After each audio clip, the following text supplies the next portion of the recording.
नमस्कार छात्रों, आज हम डिस्कस करेंगे ऑपरेटिंग सिस्टम के डिफरेंट टाइप्स के बारे में।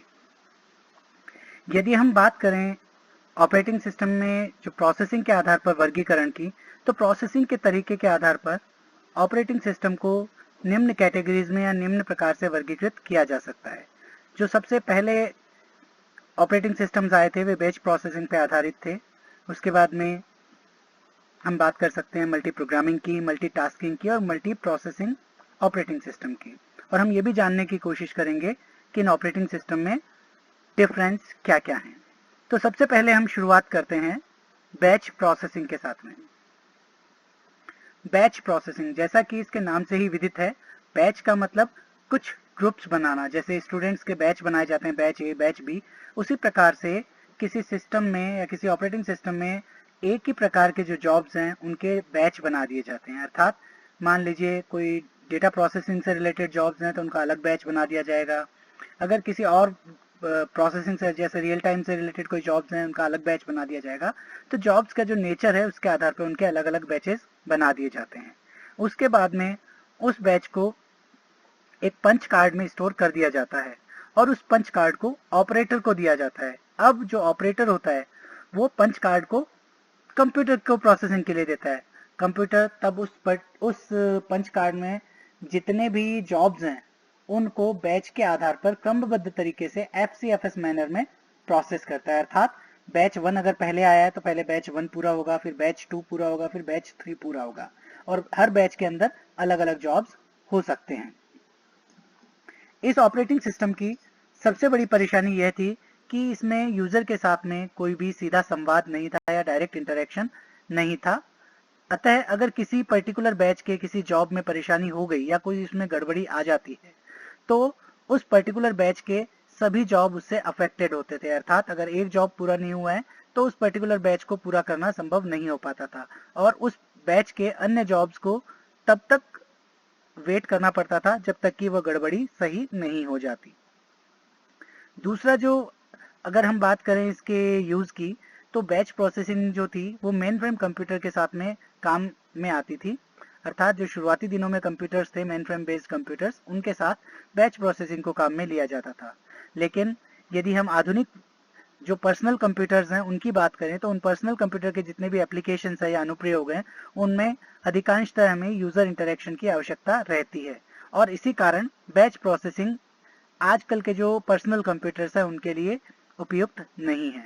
तो एक बार फिर हम एक डायग्राम की सहायता से इस बैच प्रोसेसिंग को समझने की कोशिश करते हैं। जैसा कि आप यहाँ देख सकते हैं कि डिफरेंट यूजर हैं, यूजर 1, यूजर 2 और यूजर n। अर्थात एक से लेकर n नंबर ऑफ यूजर्स हो सकते हैं और हर एक यूजर का एक अलग अलग जॉब हो सकता है। मान लीजिए यूजर 1 जॉब 1 परफॉर्म करना चाहता है, यूजर 2 जॉब 2 परफॉर्म करना चाहता है, user 3 job 3, user 4 job 4, user 5 job 5, user 6 job 6, user 7 job 7 और इसी प्रकार यूजर n या nth नंबर का जो यूजर है वो जॉब n को प्रोसेस करना चाहता है या उसको परफॉर्म करना चाहता है। अब जितने भी जॉब्स हैं उनको, जैसा कि यहाँ पढ़िए आप, बैच प्रोसेसिंग में उस बैच को पंच कार्ड में स्टोर कर दिया जाता है। लेकिन उससे पहले क्या होता है वो मैं आपको समझा रहा हूँ। तो यहाँ पर जितने भी जॉब्स हैं उन सब जॉब्स को क्या करते हैं, पर्टिकुलर बैचेस में डिफाइन कर देते हैं। जैसा कि आप यहाँ देख सकते हैं बैच 2 और बैच 1। तो बैच 1 में मान लीजिए जॉब 1 और जॉब 4 हैं, उनका नेचर सेम है। मान लीजिए ये आप कह सकते हैं डेटा प्रोसेसिंग या एडिटर से रिलेटेड। चलिए डेटा प्रोसेसिंग में हम बात करते हैं एडिटर से रिलेटेड। तो ये वर्ड प्रोसेसिंग से रिलेटेड मान लीजिए जॉब है, जॉब 1 और जॉब 4। तो इन दोनों को क्या किया जाएगा, बैच 1 के अंदर ले लिया जाएगा। इसके उपरांत मान लीजिए बैच 2 के अंदर डेटाबेस से रिलेटेड कुछ जॉब्स हैं जिनको डेटाबेस प्रोसेसिंग करनी है, जॉब 2 है, जॉब 5 और जॉब 7। तो जॉब 2, जॉब 5 और जॉब 7 उन तीनों को क्या किया जाएगा, एक अलग बैच 2 में डिवाइड कर लिया जाएगा। अब ये जितने भी जॉब्स हैं या जितने भी बैचेज हैं उनको इस ऑपरेटर को दिया जाता है। ये जो बैच बनाने का काम है इस ऑपरेटर से पहले किया जाता है और बैचेज बनाने के बाद में इस ऑपरेटर को दिए जाते हैं, जिसे वो क्या करता है, पंच कार्ड की सहायता से उसमें स्टोर करता है। अब ये ऑपरेटर, इस ऑपरेटर का काम है कि वो इन बैचेस को FCFS मैनर में प्रोसेस करे। अर्थात बैच 1 अगर पहले तैयार हुआ है तो पहले बैच 1 के जितने भी जॉब्स हैं वो एग्जीक्यूट होंगे। अर्थात पहले जॉब बैच 1 में जॉब 1 और जॉब 4 कंप्लीट होंगे, उसके बाद बैच 2 का नंबर आएगा। और इसी प्रकार अगर बैच 3 है, बैच 4 है, वो क्रमागत रूप से आते रहेंगे। यहाँ पुनः ये बात ध्यान देने योग्य है कि जितने भी जॉब्स होंगे वो first come first served manner में प्रोसेस किए जाएंगे, अर्थात जो पर्टिकुलर बैच पहले आया है वो बैच पहले प्रोसेस होगा और उसके बाद में आने वाले जितने भी बैचेज हैं उसके बाद में प्रोसेस होंगे। नेक्स्ट जो कैटेगरी है वो हम डिस्कस कर रहे हैं मल्टी प्रोग्रामिंग के बारे में। तो मल्टी प्रोग्रामिंग में जनरली एक मिसकंसेप्शन रहता है कि जिसमें हम मानते हैं कि मल्टीपल प्रोग्राम एक साथ एग्जीक्यूट कर रहे हैं, लेकिन इसको थोड़ा और बेहतर ढंग से समझने की जरूरत है। यहाँ अगर हम एक सिंपल टर्म्स में बात करें तो एक मल्टी प्रोग्रामिंग ऑपरेटिंग सिस्टम एकल सीपीयू का उपयोग करके एक से अधिक प्रोसेसेस को एक साथ चलने की अनुमति देता है। अर्थात अगर मान लीजिए हमारे सिस्टम के अंदर 3 या 4 प्रोसेसेस एग्जीक्यूट होना चाहते हैं और हमारे पास एक ही सीपीयू है, तो मल्टी प्रोग्रामिंग वह कॉन्सेप्ट है जिसकी सहायता से हम एक ही सीपीयू पर एक ही समय पर एक से अधिक प्रोसेसेस को एग्जीक्यूट कर सकते हैं। लेकिन इसके लिए हमें जितने भी जो प्रोसेस एग्जीक्यूट हो रहे हैं उसके 2 डिफरेंट टाइप्स के साइकिल होते हैं, उनका प्रयोग करना होता है। अर्थात कोई भी प्रोसेस जब अपना एग्जीक्यूशन करता है तो वो 2 साइकिल में आता है। एक साइकिल होता है उसका इनपुट आउटपुट ऑपरेशन साइकिल और दूसरा होता है सीपीयू साइकिल। अर्थात एक जॉब अपने एग्जीक्यूशन के दौरान या तो आईओ साइकिल में आता है और या सीपीयू साइकिल में आता है। जब जॉब एग्जीक्यूट हो रहा होता है उस टाइम वो सीपीयू साइकिल में आता है, लेकिन उस एग्जीक्यूशन के दौरान उसे किन्हीं इनपुट या आउटपुट डिवाइसेस या फाइल्स के लिए वेट करना पड़ सकता है। और जब एक जॉब जो एग्जीक्यूट कर रहा है किसी इनपुट आउटपुट ऑपरेशन का वेट कर रहा है, उसी दौरान सीपीयू आइडल हो जाता है और उस आइडल पीरियड के दौरान कोई दूसरा जॉब जो एग्जीक्यूशन के लिए रेडी है, रेडी क्यू में है, वो अपना एग्जीक्यूशन स्टार्ट कर देता है और हमें ऐसा लगता है कि मल्टीपल प्रोग्राम्स एक साथ एग्जीक्यूट हो रहे हैं। इन जॉब्स का जो एग्जीक्यूशन है उसको कंट्रोल करने के लिए, आप कह सकते हैं शेड्यूल करने के लिए, प्रोसेस एलोकेशन को मेंटेन करने के लिए कुछ शेड्यूलिंग एल्गोरिथम्स का प्रयोग किया जाता है, जो आप अगली क्लासेस में पढ़ेंगे। जैसे फर्स्ट कम फर्स्ट सर्व्ड हो सकता है, शॉर्टेस्ट जॉब फर्स्ट हो सकता है या प्रायोरिटी ड्रिवन एल्गोरिथम्स हो सकती हैं। जो मल्टी प्रोग्रामिंग का कॉन्सेप्ट है वो कॉन्टेक्स्ट स्विचिंग या संदर्भ स्विचिंग पर आधारित है, जिसका मुख्य उद्देश्य यह रहता है कि सीपीयू कभी भी निष्क्रिय नहीं रहना चाहिए या कम से कम समय के लिए सीपीयू निष्क्रिय होना चाहिए, जिससे सीपीयू का जो यूटिलाइजेशन है वो अधिकतम हो सके या सीपीयू का जो आइडल टाइम है वो मिनिमम हो सके। एक और बात ध्यान दें कि मल्टी प्रोग्रामिंग जितनी अधिक होगी सीपीयू यूटिलाइजेशन उतना ही अधिक होगा और इसीलिए हम सीपीयू मल्टी प्रोग्रामिंग को बढ़ाते हैं ताकि सीपीयू यूटिलाइजेशन को और बेहतर किया जा सके।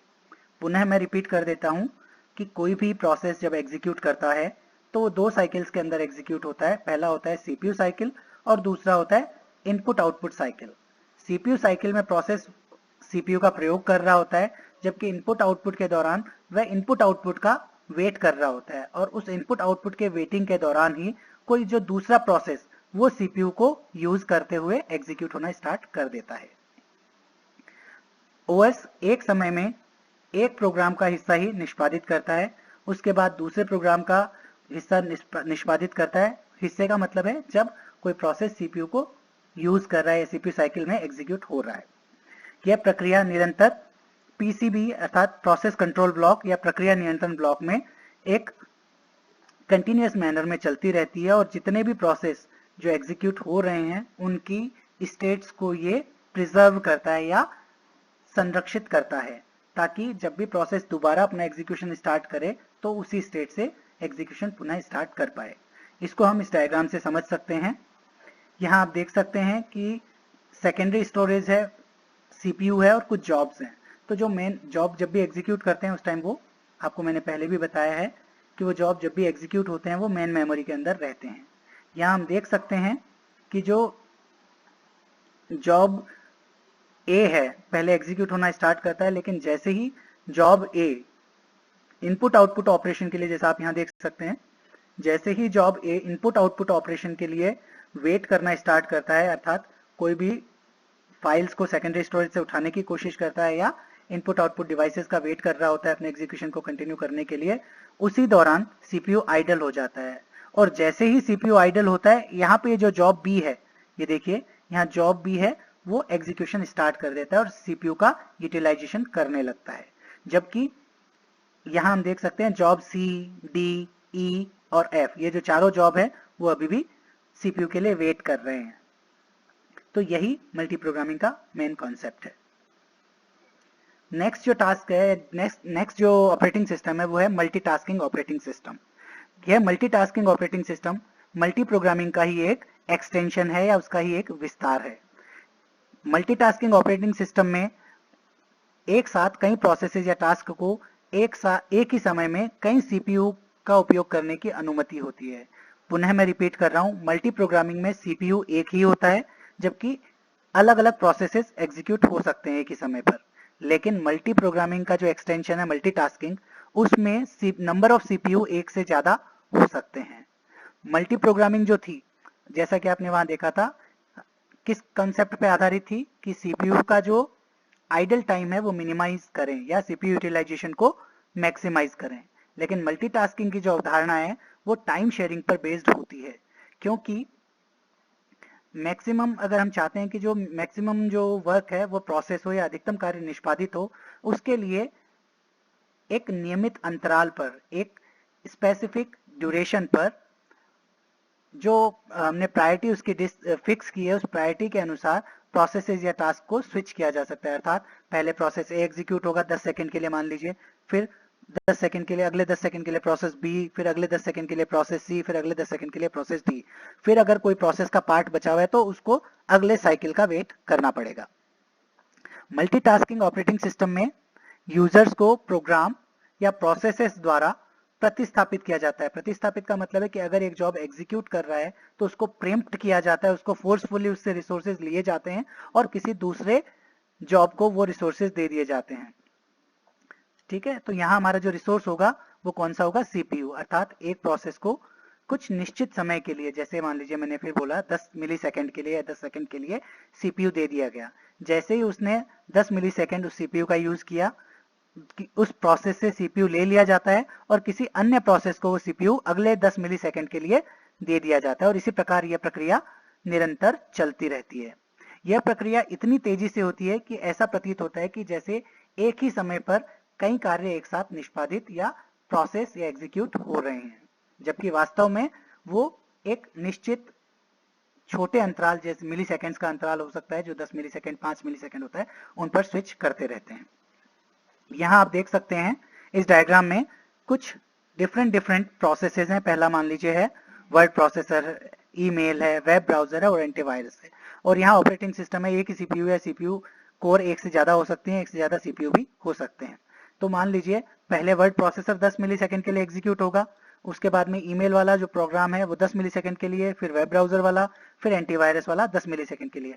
अब मान लीजिए वर्ड प्रोसेसर वाले प्रोग्राम में या प्रोसेस में एग्जीक्यूशन अभी बाकी है, उसका कुछ और हिस्सा बाकी है, तो ये साइकिल पूरा होने के बाद में पुनः उसी साइकिल पर हम स्टार्ट होंगे, यानी पहले वर्ड प्रोसेसर, फिर ईमेल, वेब ब्राउजर, एंटीवायरस, फिर पुनः word processor, email, web browser, antivirus, फिर तीसरे साइकिल में, चौथे साइकिल में, और जो जो जॉब पूरे होते रहेंगे उनको उस क्यू से हटाते रहेंगे। जो चौथा महत्वपूर्ण ऑपरेटिंग सिस्टम है जिसका हम यहाँ पे प्रोसेसिंग के आधार पर वर्णन कर रहे हैं, वो है मल्टी प्रोसेसिंग। मल्टी प्रोसेसिंग के अंदर जो नंबर ऑफ सीपीयू है वो सदैव एक से ज्यादा होते हैं। मल्टी प्रोसेसर ऑपरेटिंग सिस्टम एक कंप्यूटर सिस्टम के भीतर दो या दो से अधिक सीपीयू के उपयोग को संदर्भित करता है। ये सब सीपीयू कंप्यूटर बेस, मेमोरी और अन्य उसके क्लोज कम्युनिकेशन में जितने भी डिवाइसेज हैं उनके साथ कम्युनिकेशन में होता है।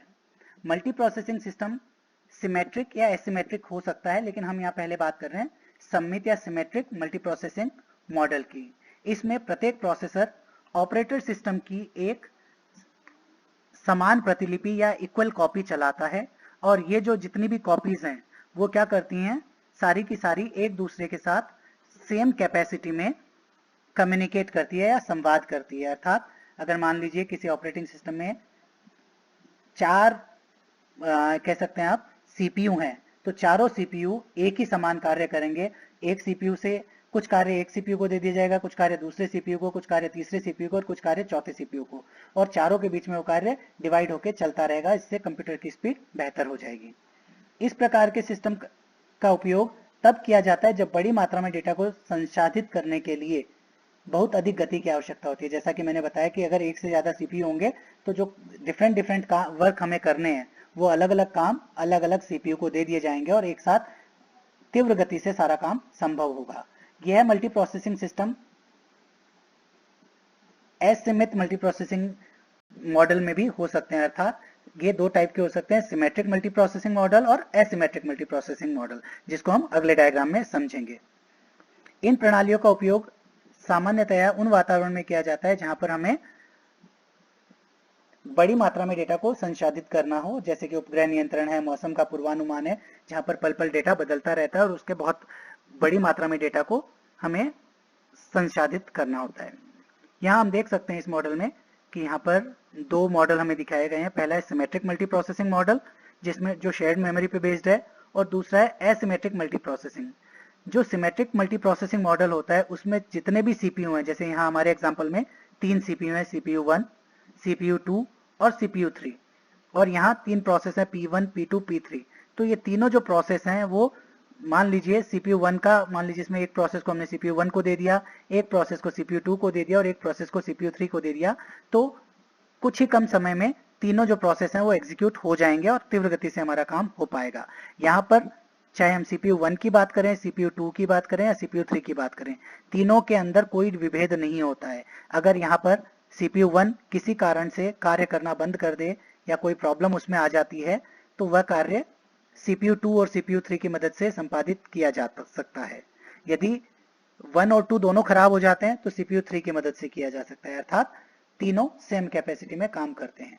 अब अगर हम बात करते हैं एसिमेट्रिक मल्टी प्रोसेसिंग मॉडल की, तो यहाँ एसिमेट्रिक मल्टी प्रोसेसिंग मॉडल में जैसा कि आप देख सकते हैं 3 सीपीयू हैं, उसमें सीपीयू 1 और सीपीयू 3, इन दोनों को हमने स्लेव सीपीयू कहा है, जबकि सीपीयू 2 को मास्टर सीपीयू कहा है।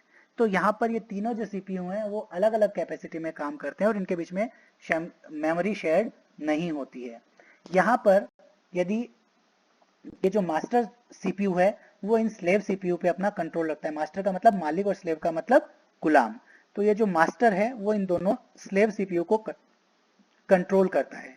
यदि इन स्लेव में से किसी भी एक स्लेव में प्रॉब्लम आ जाती है तो भी हमारा सीपीयू काम कर सकता है, तो भी हमारी प्रोसेसिंग हो सकती है। लेकिन किसी भी कारण से अगर जो मास्टर सीपीयू है उस मास्टर सीपीयू में अगर किसी भी प्रकार की कोई समस्या आती है तो स्लेव सीपीयू कोई कार्य नहीं कर पाएंगे और हमारा जो कंप्यूटर है वो कोई भी प्रोसेसिंग नहीं कर पाएगा। तो आशा है आप इन चारों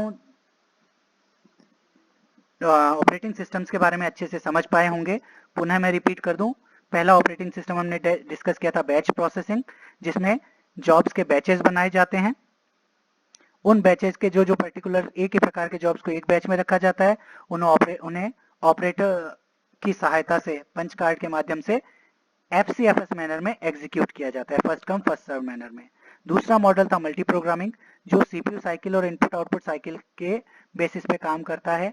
हर जॉब सीपीयू साइकिल में एग्जीक्यूट करता है और जैसे ही वो इनपुट आउटपुट साइकिल में जाता है उस ड्यूरेशन में वो किसी डिवाइस का या फाइल का वेट कर रहा होता है, तो उस दौरान दूसरा कोई जॉब उस सीपीयू साइकिल का यूज कर सकता है जिस टाइम पे वो सीपीयू आइडल है।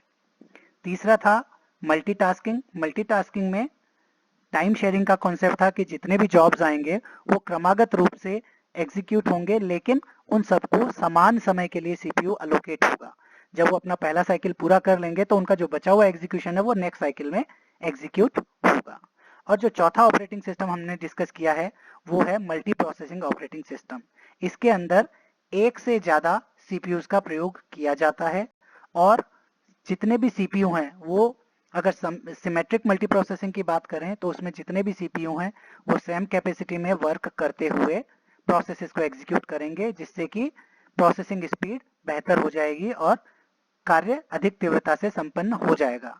एसिमेट्रिक मल्टी प्रोसेसिंग मॉडल की अगर हम बात करें तो उसके अंदर एक मास्टर सीपीयू होता है और बचे हुए जितने भी सीपीयू हैं वो स्लेव सीपीयू की तरह वर्क करते हैं। अगर स्लेव सीपीयू को कुछ हो जाता है तो प्रोसेसिंग कंटिन्यू रहती है, लेकिन अगर किसी भी कारणवश मास्टर सीपीयू में कोई भी प्रॉब्लम आ जाती है या वो फेल हो जाता है तो स्लेव सीपीयू कोई कार्य नहीं कर पाते हैं और इसी कारण वहां पर प्रोसेसिंग ठप हो जाती है। तो आशा है कि आप इन चारों ऑपरेटिंग सिस्टम्स को अच्छे से समझ पाए होंगे और चारों में आसानी से विभेद कर पाने में अब सक्षम होंगे। आपकी परीक्षा में कई बार इनके अंदर डिफरेंशिएशन पूछ लेते हैं, अर्थात किन्हीं भी दो ऑपरेटिंग सिस्टम में जैसे मल्टी प्रोसेसिंग और मल्टी प्रोग्रामिंग में क्या अंतर है, मल्टीटास्किंग और मल्टी प्रोग्रामिंग में क्या अंतर है, मल्टीटास्किंग और मल्टी प्रोसेसिंग में क्या अंतर है, या बैच प्रोसेसिंग और अन्य किसी ऑपरेटिंग सिस्टम में क्या डिफरेंस है, इस टाइप की चीजें पूछी जा सकती हैं।